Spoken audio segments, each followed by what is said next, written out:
knew I had this show coming up, so I thought Mr. Nelson here would be a great choice to keep me company. Mike, how you doing? Good man, Mr. Nelson. That makes me think of my dad. Well, I'm glad you're here because I know that you had seen this post I made last week, and as a fellow podcaster, I wanted to talk to you about it and see what you thought, because I'm talking about that donations giveaway thing. So for anyone who is not clued in, I've been trying to think of creative ways to monetize the show, and I've had this idea that at the end of every month, I take a good chunk of the donations I get, maybe half, and gift that to a listener. What do you think of that? Is that too close to a raffle or a lottery? Am I dealing with legal grounds here? I don't know, man. I think I mentioned to you in the little stream of comments that I know there are, you might have to watch out tax-wise with that. I'm not really sure exactly what the rules are. I'm sure somebody out there can answer that a lot better than I can. But it's a creative idea for sure, and it also gives back to your listeners a little bit in a way that I don't think any podcast I know of does that. So, well, right. I mean, I'd like to instead of just talking about conspiracies and what's shitty, like, I would really enjoy making a positive contribution to individual lives, but I don't have the resources. And I mean, I don't get a ton of donations now, but with this huge audience we're working with at this point, I think maybe it would prompt more donations to have something like this going on. Because right now I get maybe like $100 a month, and it's not good. But if just a fraction of the audience, say 1,000 people, donated $5 a month, not always the same 1,000 people, but like an average. If I gave away half of that, that's $2,500, and yeah, that's great. And that's also the amount that I make at my day job. So I could quit that and be able to go down a list of PayPal donators and randomly pick someone and send them $2,500. That'd be awesome. And I like quitting your day job's always good, man. Yeah. I know you had Matt Skaggs on from Disinfo recently. Yep, yeah. He's a bit of an inspiration in that department. Although he's very modest, and maybe he's a little just worried about his situation. But he seems way further along the path than I am, and I'm willing to quit. Yeah, he's pretty well established. I mean, he's been kind of doing his thing online for a while now. I kind of asked him about his background on our most recent podcast, and he kind of just went through how he eventually hooked up with Disinfo, the Disinfo cast, how he was able to finally quit his day job. And it wasn't something that came quickly for him. I mean, it was just, as you just make connection after connection doing something like this, and an opportunity cropped up that he went after, and he knew the guys that ran Disinfo, and it just worked out for him. So between that and his relationship with the Joe Rogan Experience and all the other people he knows, it was just kind of one of those things that eventually materialized for him. So yeah, I mean, David Seaman's another one of those guys. I don't know if you're familiar with him. Oh yeah, for sure. Right on. Well, he's been on my show talking about Bitcoin. He has his own David Seaman Hour. He's a little more of a conventional journalist, like in a good way. He's in between where I am and the mainstream is, which is anywhere in there in that spectrum I'm happy with. But he got this morning show crowdfunded called Rise. He's going to be moving to LA, taking the giant leap, and That's starting awesome. this morning show. Yeah, it's pretty sick. I mean, his audience raised $7,500, and now this is his new reality. Waking up, doing this morning show that streams live on the internet, and living in LA. Like, that's pretty fucking cool. I mean, I've talked to him a couple times. I'm probably going to be taking trips up to LA to do that show once in a while. That's awesome. Yeah, I mean, it's sick. There's a lot of stuff happening in this podcasting space, and I'm happy to be a part of it, even if I'm like one of the most fringe people involved. I actually think that's a good thing. I take pride in that. Yeah, it's really all about doing something, going after it, and then meeting other people that are doing the same thing, because eventually something's going to work out for somebody, and if you've already established a relationship with that person, they're going to want to help you out if they know you're legit and they know what you're doing is really, coming from your heart and coming from the standpoint of wanting to, influence positive change. That's really what it's all about. True. Amen. In other news, something else I wanted to share with the people before we bring Jay in. I mean, you sent me this article about the Norwegian University of Science and Technology's Department of Neuroscience. I clearly just recalled that off the top of my head, but they used data from a U.S. National Health Survey of 2,200 people to see what association there was, if any, between psychedelic drug use and mental health problems. They found no links to mental health problems, addiction, or negative effects on long-term health. So I guess, when people take too many mushrooms, it just feels like you're going to die. Don't worry. You're all right. I've even seen, too, I just shared something this morning about psilocybin actually regrowing brain cells, I believe, which was, wow. that's like another step, which I never foresaw, It's pretty crazy. Like, it just seems like more and more data keeps coming out in favor of some kind of responsible psychedelic use or inner exploration via psychedelics. Yeah. It's really shocking. Well, as much as I love the psychedelics, the mind-expanding drugs, I really love ecstasy. I don't know that it's necessarily mind-expanding, but it definitely can help couples. I mean, in my own experience, not that me and my girlfriend have problems, but you take ecstasy and you just start unloading all this stuff, like all that, you just go into such detail, and it's always positive. It's always with a positive atmosphere around it. It's a really awesome drug, and there's also physical effects that feel very euphoric and great. I don't know if you have any experience with ecstasy.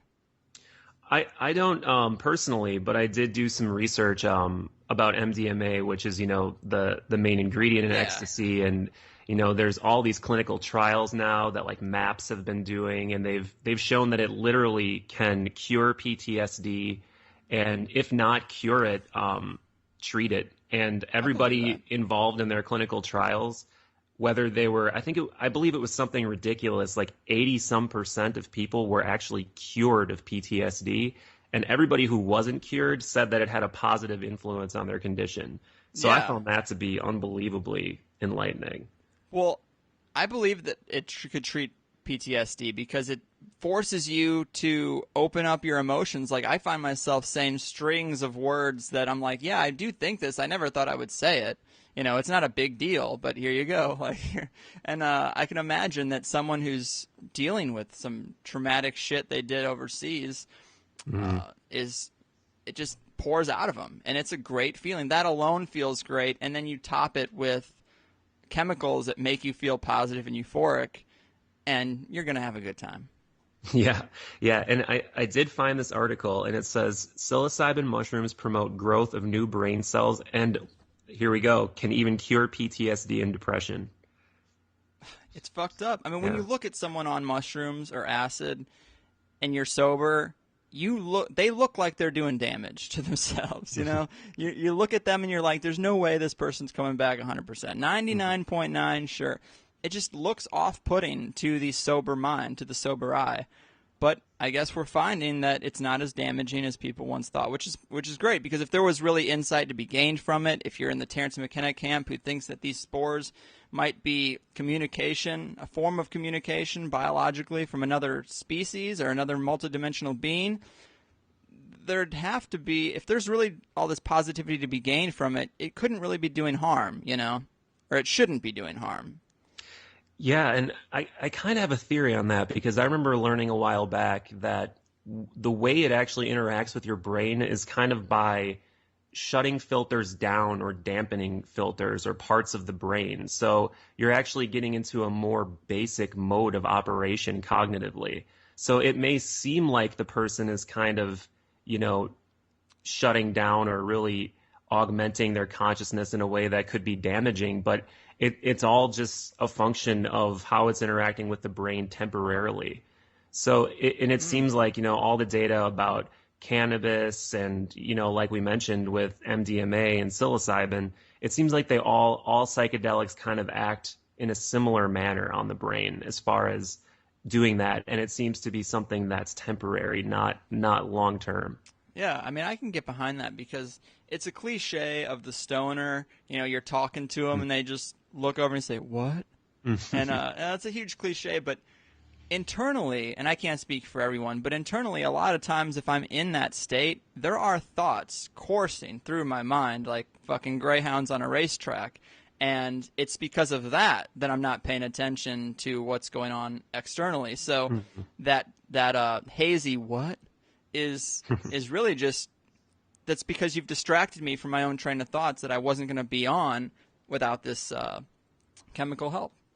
Yeah, for sure. And I mean, too much of anything is going to influence you in a way that kind of inhibits your ability to function. You know, I could go in my kitchen and eat too much spinach and I'd have a tummy ache, you know? Yeah. Like, I have a friend who was trying to pass a drug test and he overdosed on water. that's insane, man. Yeah, he got water poisoning.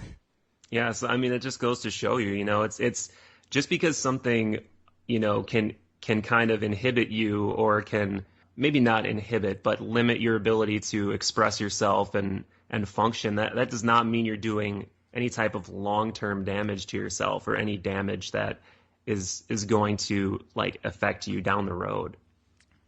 Agreed, man. And it's good to find people that have that thought process, because growing up, they just were few and far between. But the internet's a great thing, connects people, and we're about to get connected with Jay right now, because I'm about to call him. It is about that time. He's probably waiting. But before I do dial him in, I have to throw out this short ad for Conspiratees. It's my conspiracy clothing brand. It's how I bring in the dollars from doing the show, and it's good fun. And I've never had anyone not like what they bought. So check them out. Help me keep the lights on, and we'll be talking positive things on the other side with Jay Sabol.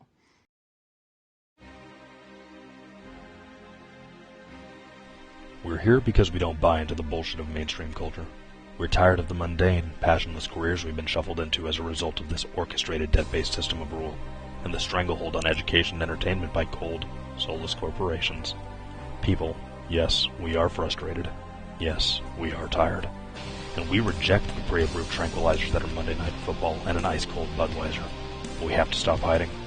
Stop hiding behind the headphones and the Cherry Popper 420 username. Let the world see that the resistance is strong and society is changing. There was a time to be anonymous, but that time has passed. And so the Higherside Chats would like to present Conspiratees as the dawning of this new paradigm in the uniform of the revolution. Because bold fashion should mean more than some celebrity meat dresser frat boy in a silly pink polo. Conspiratees redefines bold fashion as having the balls to reject socially uncomfortable and unpopular truths from your radiant chest. All fucking day. Conspiratees.net. Let them know that you know. Bold designs for troubled times. Hard truths. Soft talk. Folks, Mike and I are back, and we're here with the entrepreneur and visionary Jay Sabol, who is the executive director and community building expert for One Community, a nonprofit organization that pushes for the adoption of a sustainable resource economy model, primarily by providing open source plans and creating test cities and working, living models that show people what's possible within this type of lifestyle. And this is a topic I'm very much interested in and thrilled to explore. So, Jay, welcome to the show. Thanks, Craig. Thanks, Mike. It's a pleasure to be here. Man, I'm sure, I know a ton of my listeners have seen Zeitgeist movies and are familiar with the Venus Project. We've had Jacques Fresco on a few months ago as well. But since you're the expert, why don't you tell us about the resource-based economy model from your perspective and where One Community fits in? Because I'm really excited about this. Yeah, sure. Well, I mean, a resource-based economy is just one aspect of One Community. So if I were just to focus on the resource-based economy as maybe a metaphor for the project as a whole, you know, the concept is the idea that we are more successful and more effective when we work together, when we share and when we collaborate and cooperate versus when we compete with each other. And so using that as a metaphor for the whole model, One Community is a macrocosm of that microcosm. You know, the idea is to apply that concept to all aspects of living, everything from food, energy, housing, to social architecture, recreation, educational models, and put that all out there as open source and free shared blueprints and content so that people can duplicate it. And we can create a global archive and a global think tank and collaborative of people working together to create a better world for everybody. I mean, it sounds like a no-brainer. It's a shame that we've gone so many thousands of years without working on this type of society. For people who I guess are familiar with the Venus Project and the resource-based economy. You said it's only a part of it. So where does one community differ from that? I think that nobody's ever asked me that question. Looking at the Venus Project, so the Venus Project, my perspective on the Venus Project is this complete overhaul and revolution of the way that we think about living. And so one community is definitely that. We consider ourselves a stepping stone towards the Venus Project. And so I guess maybe there's not really a difference. It's more focusing on that stepping stone, like what's necessary to gain the mainstream support and interest in what it is that we're doing, and to provide enough value to an individual to take what they're doing right now, which in most cases really isn't working for a lot of people, but they don't have another alternative. And in the case of the Venus Project, it's such a grand vision and such an amazing thing that people don't really know where to even start. And so one community is that we see ourselves as that path, as a viable option that average people with average means can apply in their life right now, and start putting these concepts to use and moving in the direction that they want to move, and on the smallest scale being all the individual components, food, energy, housing, things that normal people can apply in their life and start implementing, maybe building a natural swimming pool, or maybe just building a guest house, all the way up to the larger vision, the idea of building complete, self-sufficient, self-sustainable, and self-replicating teacher demonstration villages, communities, and cities as that stepping stone to the much larger vision of, okay, let's revolutionize the world. What does that look like? And so I'm not sure if that answers your question, but I think that's kind of the distinguishing feature where we see ourselves right now, and the ultimate grand vision of where we as a species believe we can go, what we're capable of. Absolutely, man, because one of the biggest criticisms of the Venus Project and the Zeitgeist movement is that it is so grand in scale that you just have to wait. Like, they focus so much on education and, to some extent marketing. And meanwhile, I'm going to a 9-to-5 job every day, wondering, these people, no one I speak with an entire day even knows what the Venus Project is. So I'm like, in my lifetime, would we ever even see progress in this direction? So I love that you're working on a much smaller scale and building. Like, I heard an interview with you on another show, and you were just about to buy some land, I believe. Have you done that yet? We're still seeking funding for the land. We put 2.5 years into it, and that would be the next huge step for our project, is acquiring the land, because that would allow us to take the open source blueprinting and all the projects and everything that we're doing to the next level. Sure. So, yeah. Well, let's talk about how it's grown, because I know you've done years and years of research and trying to find the most efficient and cost-effective ways of doing the things we need to do in our daily lives. And let's bring us up to speed on how the organization is formed and the part of the process you're in right now. Yeah, sure. Well, I mean, for me personally, it's been now a 17, 18-year process. This became a full-time job for me. Well, not really a job because I'm not paid, but it became a full-time endeavor for me. I quit my job, I sold my business, and basically said, okay, this is what I'm going to do until I succeed, until we set it up, and then this is the lifestyle I want to live for the rest of my life, about 2.5 years ago. And that was in identifying the property. We looked for 2 years for the perfect property. And because our organization is all about sharing and really inviting the world to participate, that created a unique set of criteria for identifying the perfect location. We need a location that's close to a major airport. We need easy access. It needs to be a location that's beautiful so that people want to actually come and visit it while we're building, not waiting 5 years for the infrastructure to be in place, like an eco resort or something like that. Right. And so when we finally identified that property after looking over 4 or 5 different states at just a multitude of different properties, that's when I leapt. I'm like, okay, it's time to do this full time. And so we put together our website and everything, that all the research and the work that had been done behind the scenes, and finally said, okay, let's create a public face for this. And we started calling in the team. And that's another one of those things that really distinguishes our project from what I've seen from the other projects that are out there, is nobody on our team other than my wife knew each other before this project was launched. And interestingly enough, everybody on the team has pretty much the same story as everybody else, which is, man, we've wanted this. We've talked to our friends, and, everybody thinks it's a really great idea, but finding people that are really taking action is a whole nother story. And so then when we all ran into each other, we're like, oh my God, we're creating this. you know, and so that's what we've been doing for the last 2.5 years is becoming shovel ready. You know, it's an immense amount of work. My experience is that there's this dreamy notion of, you know, okay, let's just build sustainable cities. And it's like, wait a minute, there's counties to deal with. There's code to deal with. You need 3D renderings. You need CAD, you need engineering, electrical, plumbing, you know, all this different stuff. So the idea is the first step, but now creating the open source blueprints and actually really creating the infrastructure and the details necessary before you can even build. I mean, that's the bulk of it. And that's why we believe and why our whole intent of our nonprofit organization is to provide that for people. Because if we can provide that for people, we really believe something like this is just humanity is primed for exponential growth of this concept of jumping on board and going, man, let's launch these things all over the world, but we got to define it. I mean, that's my perspective on it, is that our goal is to define how much it costs, what your time investment is going to be, and what it's going to look like when you're done, so you have a clear idea of an expectation so that people are motivated to achieve that and they know what their investment is going to be, and then people can jump on board. And so that's what we're all about, and that's what we're focused on. Nice.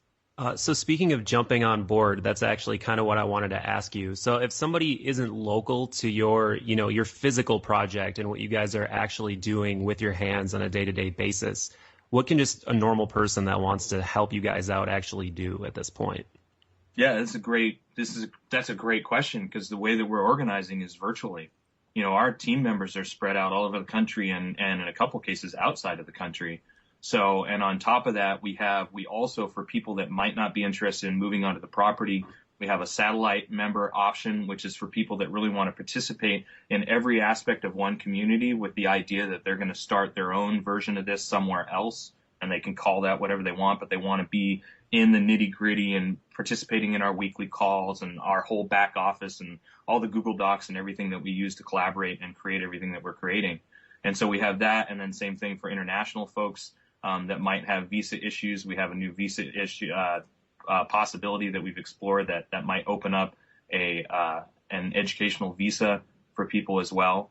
And so, you know, the short answer is everything that we do, we're organizing virtually.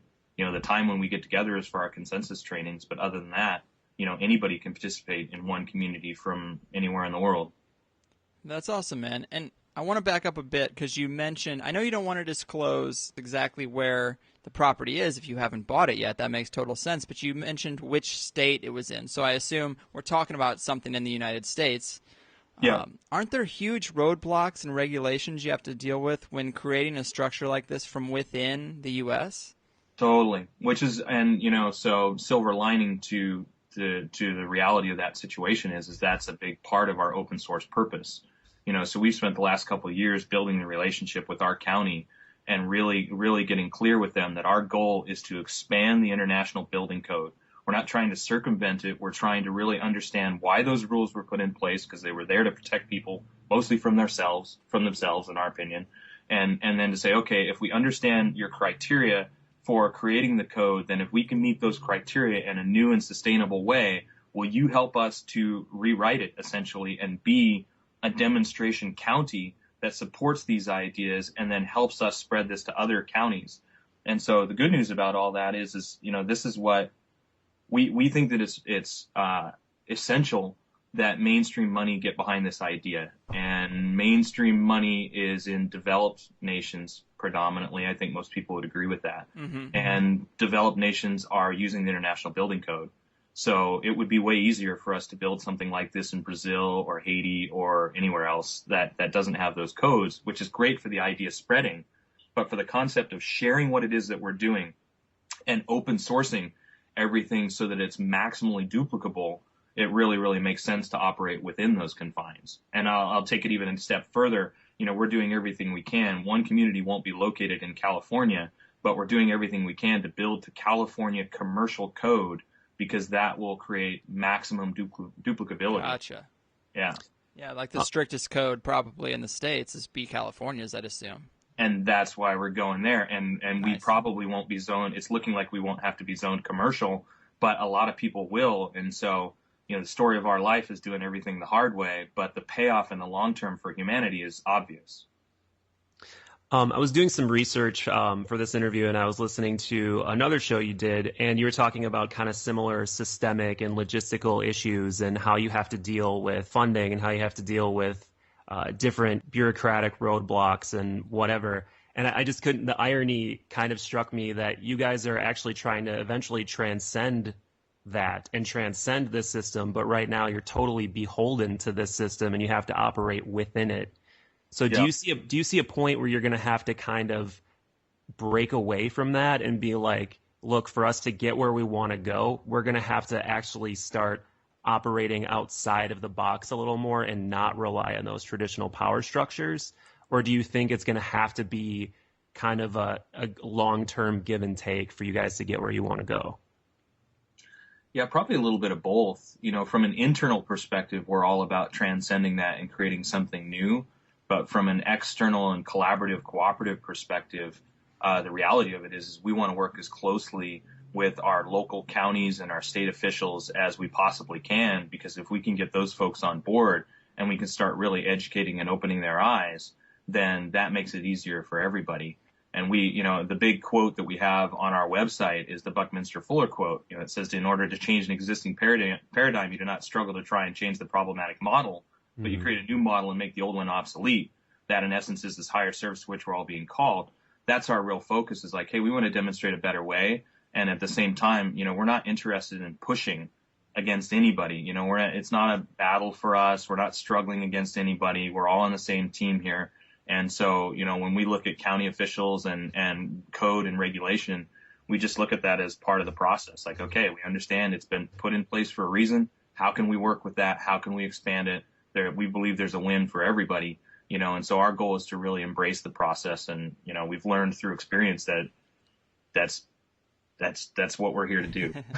Right on, man. I mean, it all sounds awesome. We've been a bit vague so far about the actual community. Can you give the listeners a bit of an overview about what you project for this community? Why is this better? Why is this worth working towards instead of what we have now?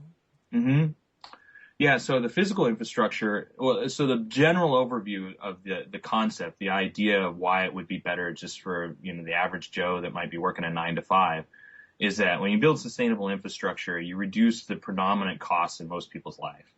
You can eliminate your housing bills, you can eliminate your electricity bills, and you can eliminate your food bills, and we're building an education program too so that you can eliminate your education bills as well. If you get rid of those things, man, that frees up a lot of resources, and we're moving as a species, we're moving into more of a virtual world.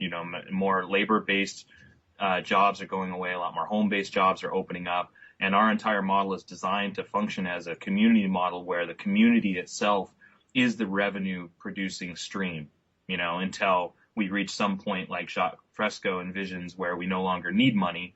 The reality of it is we see that we still need money, and so for people that want to get out of debt, for people that want to, buy the things that they want to buy that they can't create themselves, which is a lot, almost everything. There's a revenue stream built into everything that we're doing, which is sharing the model itself. And the more you share the model, the more successful you are, and the more people can duplicate the model, because everything necessary to duplicate it from a blueprint standpoint is for free. And so the idea is by teaching people how to build the sustainable infrastructure and by setting up the infrastructure to create this self-sufficiency or near self-sufficiency with a business model to go along with it, people have more free time to do the things that they want to do, and they'll have more money to do the things that they want to do. They've eliminated their commute. They're working in more of a collaborative, cooperative environment that is a model that's already working in large families and already working in less civilized, quote unquote, nations where people are working together as large groups to maintain themselves. And so we want to create a model that takes that and shows that to, mainstream America, mainstream Canada, mainstream Europe. What does this look like? Then how do you do this, and what are the individual benefits? And those are the predominant benefits are more time to do the things that you want to do, surrounded by people that are on the same page with you, and more money to do the things that you want to do because your overhead is so dramatically low. And then applying the idea of working together and collaborating, you can create an environment that is also superior from a tangible perspective. And that's where it gets to the resource-based economy and the idea that, hey, if we're all working together and we're in close proximity, we don't all need a car. We just need access to a car whenever we want one. We don't all need a boat. Right. We just need access to a boat whenever we want one. We don't need a power drill. We don't need a microwave. We don't need an individual refrigerator. As long as we have access to all that stuff, we don't have to invest our resources in owning 100 of them for 100 people. We can identify exactly how many we need, so we're never short on what we need, and apply those resources then to expanding the things that we have access to. And so, it just works. It works. That kind of brings me back to something that I mentioned before we were rolling about how right now everything is relative to the system that we're in. And what I mean by that is we've all existed in this capitalistic system where we own everything. Like, I have my own car, I have my own TV, I have my own this or that. And I kind of think that we're really going to need to break away from that. We're really going to need a generation at least to kind of purge ourselves of those ideas, because how can you take a person from the system that we're in right now, where everybody owns their own thing, and have them go into something that's communal where they don't own their own thing without holding on to a vestige of wanting to have ownership over something? Well said. Yeah. Yeah. Well, and that's, so we talk about our organization as a bridge between pragmatism and idealism, that we're building that bridge. And the pragmatic aspect is people have debt, and people want to own things, and so we've built our model to address that and say, okay, we've got an entrepreneurial model and a lot of opportunities to really capitalize on the existing system and the benefits that it offers, while simultaneously transcending the negative aspects of it, the debtor society and the things that really put people under a thumb that they can't get out from underneath of. The whole model solves that issue.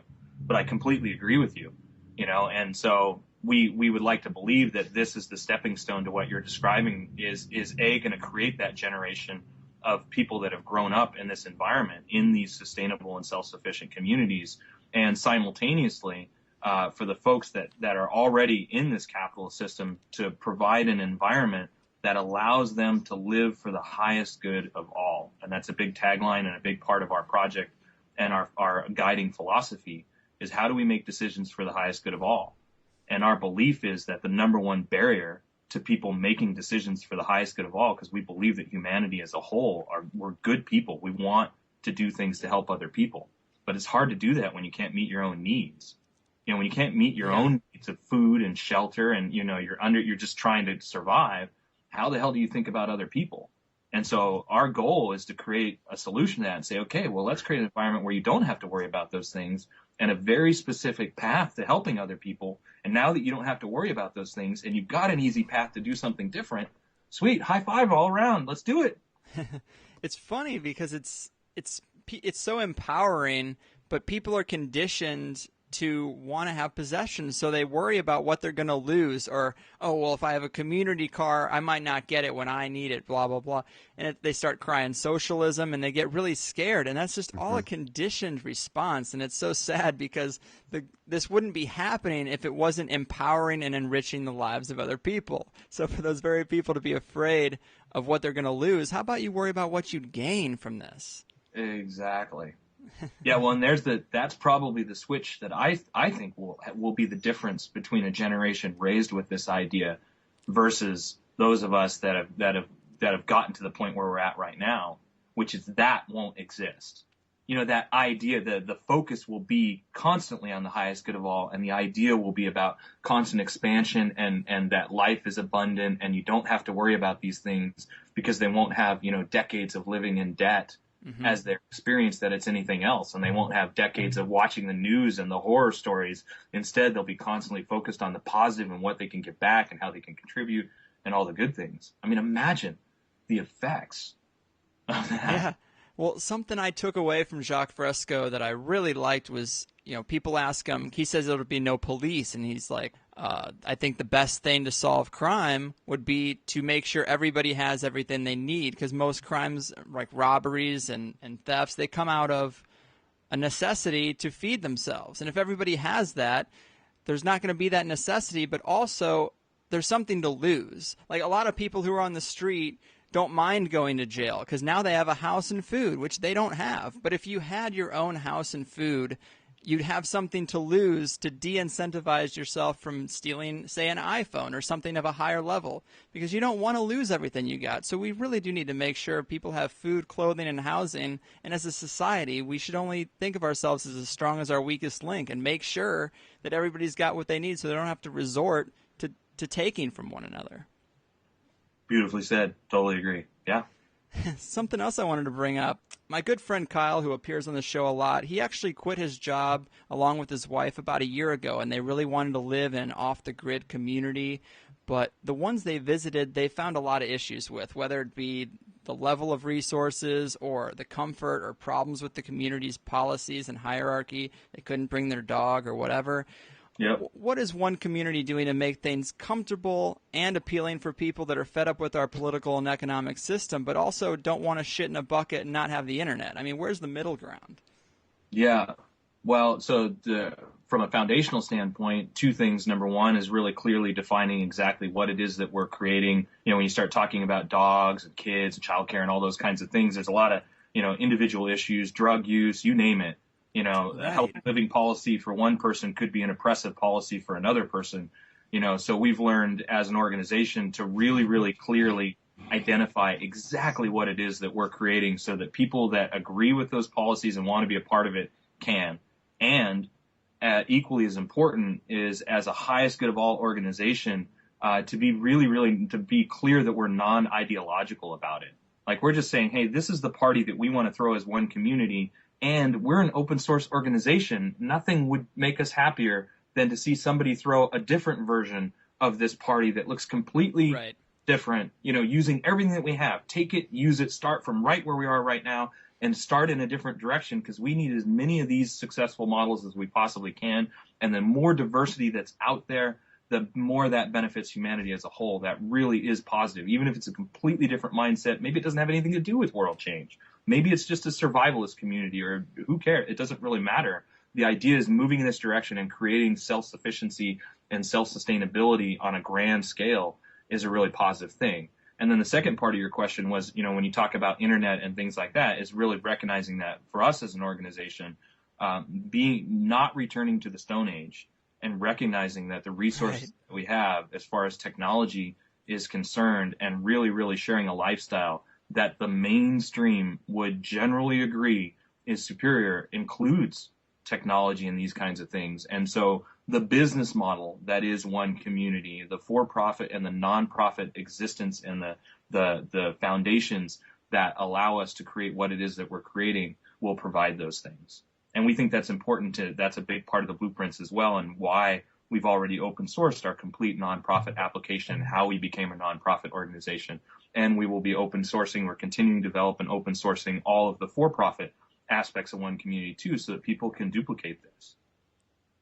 I think that philosophy is definitely the right one, because if you just look at what's been going on in the last couple of years, there's just, there's a growing amount of distrust in centralized power, and, large corporations are having a harder and harder time existing. And you start to see, even corporations like Apple are starting to lose their grip on technology and having this monopoly on, smartphones and whatever. And the reason I bring that up is because I truly believe that we're going to see the paradigm of centralized power dispersing into the hands of local groups. And it seems like that's exactly what you're encouraging. And we're eventually going to get there through the growth of technology and the spreading of power anyway. And I really believe there needs to be some kind of guidelines for that type of future society where everything is going to be made locally. You're going to have 3D printing and fabrication labs in every major city in the next 10 years, I truly believe. And we're not going to need the Apples of the world and the Exxon Mobils of the world to bring it together for us. We're going to need local communities that are motivated and have the right philosophy and the right guidelines. Yep. Yeah. Well, and if we demonstrate as this truly as a better model, then I'd like to believe that the Apples of the world and the Exxons of the world will get on board, because it makes sense for their bottom line too, until kind of the ridiculousness of the system as a whole is obvious. And it's like, hey, we can just let go of this, and we don't have to give up our mansions. That we can just live in a happy populace on planet Earth, and, everything can run smoothly. We just got to get close enough to that to reach that tipping point. Yeah. And let's look at the next 3 to 5 years. Let's say you got the funding today and you were going to hit the ground. You got this piece of property. How would the building start? When would you start bringing people in? What would the first test city, the model city, look like? I mean, I've heard you say tourism would be a big part of income generation, which is an awesome idea. But let's get into those details a bit. Yeah, so if you really want to get into the details, you can read this stuff on the website. For instance, like our projections for the first Earthbag Village, we've got them broken down if you wanted to do it with, one team of 10, 2 teams of 10, 3 teams of 10, or what we're going to do is 4 teams of 10 working concurrently, and the details of exactly how you choose leadership within those environments and how that works out for the first 2 years. I mean, it's an amazing amount of detail. So to kind of give an overview of what that looks like, if we were to get the funding today, the number one thing that would help us the most would be to get the property off the market. Getting the property off the market would allow us to expand our team exponentially, because right now everybody that's on this team is joined without having any idea of where the location was until they've got to their second interview and then going, okay, so there's a certain level of commitment just to join one community. If we could share the location and market those details, man, it would help us complete the team a lot faster. Then we're just working on everything to become shovel ready. If we could take the property off the market today, I believe that we could move on to the property this coming spring. And then the time that it would take to build the first village model, which is maximally affordable sustainability, the Earthbag Village model, which is housing for 100 people, and it'll cost, not counting the energy infrastructure, it'll cost under $300,000 or $400,000. And so the time to build that is about 2 years. And so that's pretty much how the whole thing would unfold. And then our goal is to become the number one provider of open source and free shared information in the world within 6 months. So concurrent with building the Earthbag Village, we'll also be building our food infrastructure, and all the details of how much time and how many labor hours are going to be contributed to that are all on the website, and then running the social architecture aspect of it as well. And so based on our projections, we would land on the property with 50 people because we've got infrastructure on the property to support that. And then within 6 months, we would start bringing in our first people working as volunteers and on a scholarship program where we provide food, housing, and obviously the recreational environment while everybody helps to build and learns all of this technology. And so essentially those people would become the ambassadors to the next generation of communities because they would have the hands-on experience to be able to take that information out. And from that group, we would be selecting the next group of pioneers or the people to come on to one community and to grow the resonance of our organization so that we have the necessary labor force to build the second village, which is maximally expandable sustainability, so modular sustainability, and that's the Straw Bale Village. And so by year 2, we would be ready to do that. We would have our food infrastructure in place, and there's details of how that food infrastructure rolls out on the website too. And we would be by the end of the first year, we would have enough units that we could actually start hosting our first tourists in where they would have a place to stay, as opposed to, hey, if you just want to come out, we've got an open weekend right now and we'll feed you and, you can camp on the property and check out what we're doing. It's kind of like an open house. By the second year, we could actually start really hosting people where it's like, just come and visit and see this lifestyle, and recognize that the lifestyle is building and growing every single day. And if you want to participate in that, here's the broad variety of different things that are happening on this property right now. And, you can get your hands dirty with us if you're interested. Man, it's so inspiring. From what I've seen on the website, I really liked the housing models specifically. You've got 7 different building models for housing. They all seem to be, they seem to have taken inspiration from the 7 chakras, which is pretty awesome. It's a nice little subtext. But I really love the subterranean and the treehouse models. Yeah. I mean, how long before you're going to get into some of these other models of building, and how do they differ? Well, our really ambitious goal would be to be building the 7th village within 5 years. To do that, we have to hit all of our first village and second village model timelines, because that creates the infrastructure for us to have a sufficient revenue stream to expand indefinitely and enough infrastructure for us to bring in the labor force that would need to be pretty huge to be able to pull that off. And once we do that, we could operate with anywhere from 300 full-time residents is our first benchmark that we're shooting for, and then another 150 constant visitors. So 30% of the community is designed for visitors. The primary differences between the different models, as I already said, was the Earthbag Village would be the first one that we're building because it is maximally affordable. The second one is the Straw Bale Village model because it's maximally expandable. The idea on that one is that you could build several units. Say you could build a mini village model for a group of 20 people, and then as they went through the interview process and realized that they wanted to bring on another 5 or 10 people, they could just add additional units to the straw bale model that they have, which is in our case, it's a torus or a circular model, but it could be designed as a more of a snake-like model. And as that snake-like model expanded, it actually creates a wind buffer for food production and growing an orchard and that kind of stuff. Then after that, we go into the Cob Village and then the Earth Block Village, then subterranean like Hobbit homes where you're building them totally underground with living roofs and things like that.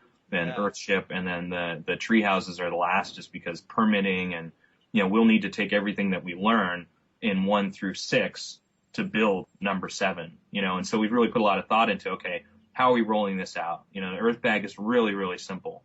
Straw bale is a big step up from that, from complexity standpoint, but not such a big step as far as permitting and engineering and that kind of stuff goes. Same thing with the Cob Village model, which will use all the remaining straw and everything from the Straw Bale Village. And then we start getting into Earth Block. And from that point on, now you're getting into way more complex models, but we'll have the established relationship with, which we already have, but we'll have, really have the nuts and bolts of working with the county and what to expect from them and how to make them happy and how to make everybody's life as easy and as smooth as possible to keep moving forward, and the revenue streams to support it all. So that if we make mistakes, we can afford to go, okay, we made a mistake, let's fix that.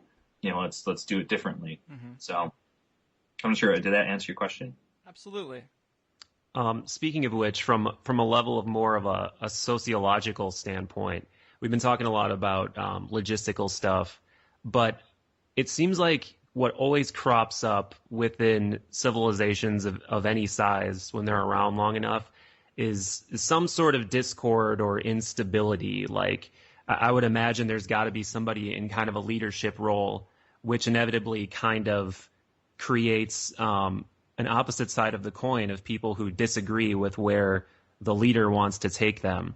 And I know you guys are really all about having open source communities so you can create your own town or place of dwelling if you choose to. But how would you deal with that in your society if there was some kind of dissension?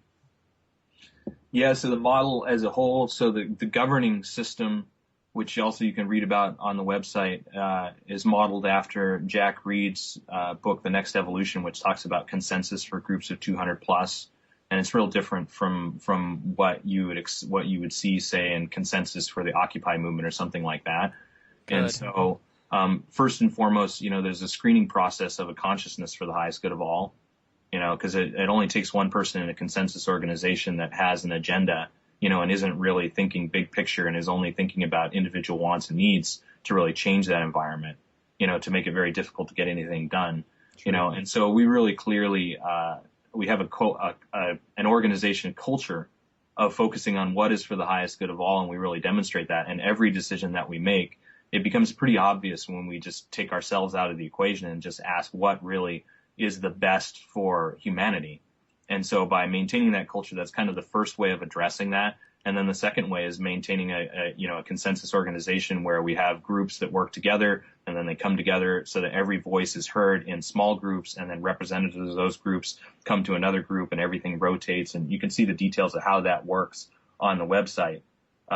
And so that's we have trainings and things like that are a big part of our screening process and part of our educational process. So every person on the property is trained in this. And then in addition to that, part of the big culture is part of our education model that's built into this, and we're modeling that off of the 4 agreements. I'm not sure if you guys are familiar with I'm guessing you are, the 4 agreements, then Eckhart Tolle's A New Earth, and so we're really, as a group, and this is just our culture, it's not something that, we're ideological about or pushing on other people, but from our group, we really see embracing consciousness and this concept of transcending the ego and really looking at our place in the bigger picture and how we can help humanity and how we can best cooperate and collaborate as a foundational culture and as a way of life, and holding each other specifically accountable to that.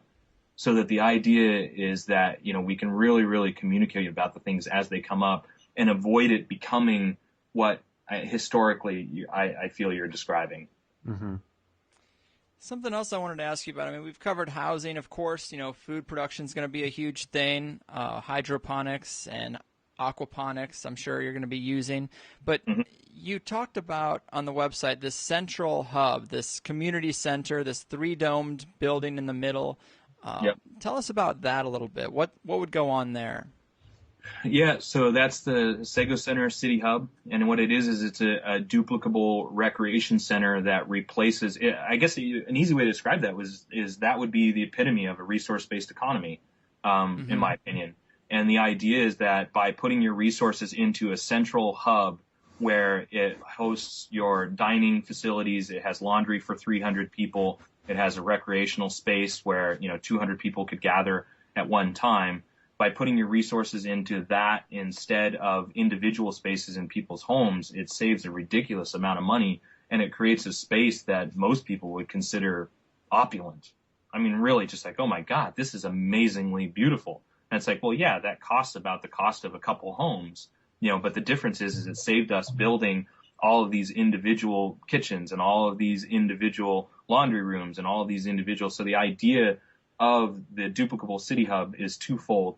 Number one, to create a LEED Platinum certified building that can be built anywhere in the world and can function as a revenue stream. If people wanted to invest a sizable amount of money and basically live in a really beautiful space and then build a village model around it, the Sago Center Duplicable City Hub is a way to do that.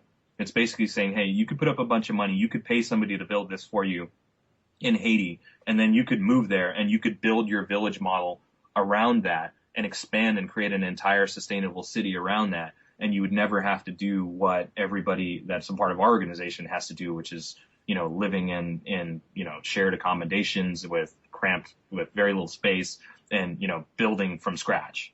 So that's the first purpose of that. The second purpose of that, which is equal or maybe even more important, is that idea of saving resources. And so in the case of one community, the living arrangements that we have, the city model that we've designed is more of it's more of like a, what's the word I'm looking for? There's small living arrangements, small living accommodations, more like hotel rooms, because the social spaces and the common spaces are where we put our resources. So the idea is that in the environment, the social environment that we're creating, you're not spending time sitting in your living room watching TV. You're constantly proactive. And so we're redefining what a person's home looks like. What is the purpose of that? What is really your private space? And for anybody that lives in a large family, it's your bedroom. And so when we looked at it, we just said, okay, well, what if we really built it more like that and said, okay, why don't we just create these homes to be really small, 200 square foot private spaces that are really purposed for sleeping and intimacy and maybe reading a book or something, and then put all of our resources into really beautiful spaces that are common spaces that can also be, big social spaces or private spaces if people want to get away. And that's why those spaces are built into our food infrastructure and everything else that we're doing. We're always saying, okay, how can we create a place where if somebody just wanted to get away from it, this would be the place to go. And it would be so much more beautiful than sitting in even the nicest living room you can imagine. Let's create that, because it's a 15-minute walk through the forest anyway. So why don't we do that instead? It just makes more sense. And in the process, it saves massive amounts of resources. Yeah, man, it's so inspiring. It sounds great. Walk us through the energy infrastructure. We haven't talked much about that. I assume solar, geothermal, wind. Yeah, so initially, originally we were looking at a whole bunch of a diversity of different things, and then we ended up settling after a lot of consulting and talk about it on solar. And so we're starting with solar. We've got a couple partners that have some really revolutionary energy ideas. But as most people know, I got to see that proven before I'm going to get super excited about it. And so I'm kind of skeptical and simultaneously extremely hopeful. So for our energy infrastructure, we started with tried and true. And from that point, we will have, like I said, once our initial infrastructure is set up and the energy infrastructure is part of that, we'll have the revenue that we need to explore other options and expand as much as we want to with geothermal and looking at wind and then some of these other emerging technologies that I personally haven't seen proven yet in a way where it's like, okay, I'm going to invest in that. That's what we're going to do. But we have a lot of these organizations that are contacting us and saying, hey, when you guys, we want to come out, we want to demonstrate this at one community. And so we're super open to that. If you can prove it, we just don't have the team to effectively evaluate those things right now. And so we're sticking with tried and true. And when we're on the property, we have 50 people to look at this technology and have somebody come out and show it to us. Then we can make a decision if we want to expand in other ways if they're proven. That sounds great. Something else I wanted to ask you, because I know you've been looking at building materials and all these things for many years. And Yep. I noticed there's also a couple building organizations partnered with you on this. And, something I'm interested in my own life is trying to improve my financial situation. I'm sure a lot of the listeners are also paying rent like I am. It's a huge waste of money. And I stress over when I'll ever be able to own a home in this type of economic situation. It seems far outside of my means right now. But, if I bought an acre of land and wanted to build a house myself that was cheap, efficient, structurally sound, a comfortable place to live, but probably using unconventional materials, with all the knowledge you've gained, how would you advise someone to do something like that?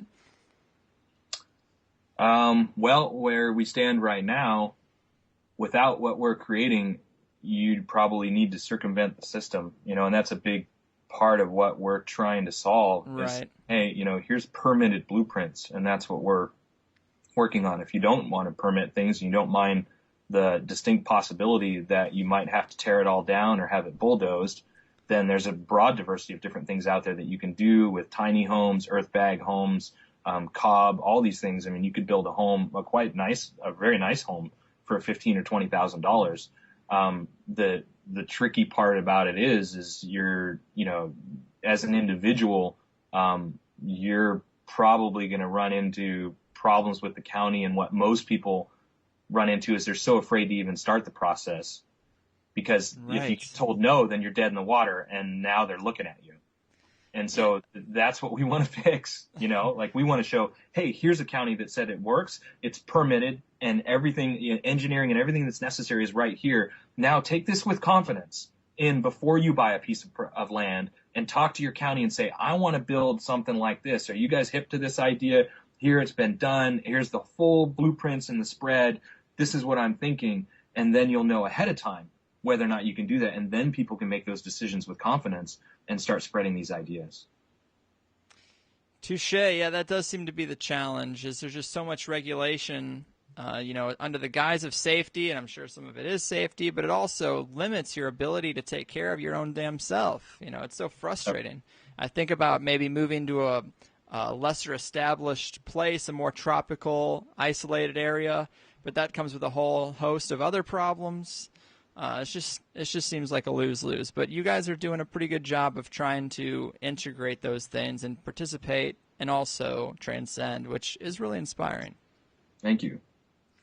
Yeah, that's the key that we see as getting this model to spread very quickly is the idea that, once the blueprints and everything are set up, well, that you kind of answered your own question. If you're okay not living in the United States and you want to live sustainably, then there's a lot of different ideas out there that you could take and you could go and live in another country and you could build without permits and see what you could do. But I think the majority of people probably want to stay close to their families and things like that. And so we really want to address that. But then once the city models and the village models are completely designed, now we've created an option where a person can take their family and friends with them and go build in another country. And that addresses, the bulk of the issues that most people would have for moving out of the country and really establishing themselves somewhere else where this would be considerably easier. And we're working on establishing the relationships with the providers of technology and the providers of materials and things like that, so we can streamline the process as much as possible for people who want to build anywhere on the planet. Let me ask you about your process of getting people involved with this first community. I mean, are there paid positions that you have at this stage of the game? I mean, are there ways for if people are motivated to walk away from their day job? Can they come to you and say, hey, I've got $5,000 in assets I will put towards the purchase of this property? Like, what's your process for really getting that first stage going? Yep, we're a 100% group of unpaid volunteers, so self-included. Right now, I'm funding this whole thing myself, and from a fairness point, it doesn't cost anything to join One Community. It's just an investment of time and energy. And in the example that you were talking about, One Community is designed to be a solution to exactly what you're asking for, which is if somebody applies to be a part of One Community and they move onto the property and they work for 18 months in helping us build and create One Community, at the end of 18 months, you would own the home that you helped build. And then at that point, those people could either sell that home, which will appreciate as the community continues to expand and improve itself, or they could live in that home, obviously, and stay with One Community. And as they do that, they would upgrade that home as we build the second village model, the third village model, et cetera. Or they could travel the world or go buy a house somewhere else and maintain that home and we would maintain that home as an income property for the individual. So in the short term, how we're gathering people right now is we're just saying, hey, this is what if you want to be a part of world change, it doesn't cost any money. And we've had people who said, hey, I have money, I'd like to contribute it. And we're not actually even open to that because a $30,000, even a $30,000 or a $100,000 or a $200,000 contribution to our project doesn't really change anything. We're looking for somebody to buy the property and to be fully funded. And so from a fairness standpoint, we're really looking for outside revenue so that everybody is equally invested in their time and their energy, and there's no hierarchy, and so that's my perspective as the person who's funding it right now. I'm not attached to any of that. And so we can keep our intent and our goals pure and focused on highest good of all thinking. And so that's another reason why, One Community, we have the model is designed so that nobody should ever have to pay to become a part of One Community. It's just an investment of time and energy. And then that's the great equalizer. And this comes back to the resource-based economy is if we make time our only currency, and now it's not a matter of, well, you have this education, whatever. That's really what we want to focus on is like, okay, we're all equal here and we're all contributing because we believe in what we're creating. And then now it's totally fair, I guess is the easiest way to describe it. We touched on this a bit, but on the subject of technology that we were talking about before and how it seems to me that you guys are kind of embracing like an older tribal style of living in smaller communities, but you're trying to include technology into that equation. But in the long term, do you see any equation or any technologies that are on the horizon that are really going to help this movement and really going to help it spread at all? Yeah, we have that touches on it. We actually dedicated a page on our website to this idea because, when you really start thinking about the options for technology, for instance, most people know that iPads are not really created super ethically. What's going on, how Apple's products are created is really not ideal. And yet they provide, in a lot of people's opinions, a superior product that provides what we need to function. And so we started as a group, we've talked about this and we've said, well, how do we create a way to influence Apple to produce a better product? Or how do we create an engine for the global collaborative to work together to create technological solutions to a lot of these different things that we really don't have the time and energy to focus on right now? And so our approach to that is the highest good of all philosophy. We basically made a list of things where we just said, okay, these are areas, this will be a growing list of areas where we know that we would like a better solution. And we've already got the global population saying, hey, have you thought about this? Or what about this? And it's like, man, that's a great idea, but we're stretched thin, our plate is already full. And so we've created we're creating the infrastructure to basically address those questions. And then almost, it's like, I think the best analogy would be like crowdfunding a crowd thought process. So instead of a monetary crowdfunding process, it's more an idea of building momentum of people saying, hey, these are issues that are interesting and important to us. And here's the global collaborative thought process on solutions. And if we had a company that wanted to take this solution and run with it, we can build a market for that so that then the company could crowdfund that or whatever it is. And so the idea is, what if we took this concept and we created the, like I said, the mind trust, a global mind trust, where we go, hey, as one community, we're highest good for all organization, and we know that this is not ideal, so we're putting it out to the world population to say, what are your ideas on how to fix this? And we would love the global collaborative to work on this issue. And if there's any companies that would like to address this issue specifically, we are interested in talking to you because we're creating an engine for promoting this idea. If you can do it for the highest good of all globally. And by doing that, we believe that we can influence, just the same way that Walmart has arguably influenced it in a negative way. We believe that we can really influence it in a very empowering and super positive way and get Walmart on board in the process because it benefits them too. And that kind of ties it all together then, because you have the local communities, but then you have this kind of global online think tank that keeps the dialogue going among all these different communities. And I feel like that's really the missing piece that you had in the past, rather than having all these isolated communities that kind of viewed all these other societies as outside of them. Like, there's really something tying them together then. Yeah. Yep. And we're even in the process of developing software to facilitate that process. And you can read about that. It's called the ACE app on our website as well, for coordinating those decisions, and then also really gaining objective data on everything from the social architecture and how people utilize their time as a sociological experiment, as well as, exactly what the materials were used to build this, exactly what the tools were used to build the Earthbag Village, exactly how many labor hours went into that, because we see the gathering of that data and then sharing that with the global collaborative. And as more and more communities pop up that are interested in collaborating on this thing, because the idea is that, hey, your needs are met now. Now that your needs are met, you have an opportunity to take your free time and apply it to helping more and more people.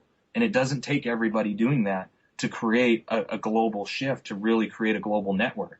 And the idea is to spread that network and make it bigger and bigger and bigger. And then more information is being fed in, our lobbying, our buying power, all of those details go up. And then, the natural shift of the market will be guided, because we really are demonstrating a new paradigm that is better. And we're not fighting against anybody. We're not, it's all positive and forward thinking. Man, you've definitely done your homework and a lot of research, and I do appreciate you sharing all that with us. It's about time we wrap this up. It has been great talking to you. Is there anything else you want to leave the people with? Maybe your website? Yeah, our website is onecommunityglobal.org. And I guess the closing thought is what we're doing is open to everybody. There's lots of ways to participate in what we're creating. We can use, there's just, if you have talent in any area and you're interested in what we're doing, get involved in what we're doing. And if there's any aspect of our project that is helpful or useful to any other project, or if somebody's been thinking about something like this and would like to take it in a completely different direction, copy our entire website and start from there. Take everything we have or whatever pieces work for you, and there's your foundation. We've got thousands and thousands of hours of work that's done, and we're giving it away, and there's no greater compliment than to see it taken and used. You don't have to credit one community. You just use it. Let's spread these ideas and get it out there. Powerful. Well, Jay, thanks again. That was awesome. Thanks, Greg. Thanks, Mike. I really appreciate it. It's been a pleasure. Thanks, man. All right, man. Good luck and have a good day. Thank you. You guys too. Right. Peace. See ya. Michael Nelson, my man, how did you like that? What's on your mind now?